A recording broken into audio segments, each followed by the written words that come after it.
তোমার কাজল চোখে যে গভীর ছায়া কেঁপে ওঠে ও, তোমার আধারে ওগো যে হাসির মধু মায়া ফোটে ও,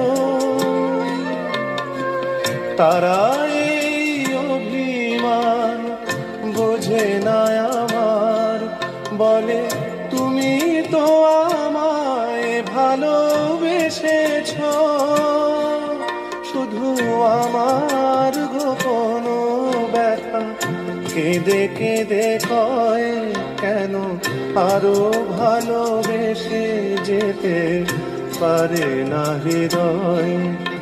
আমি এত যে তোমায় ভালোবেসেছি।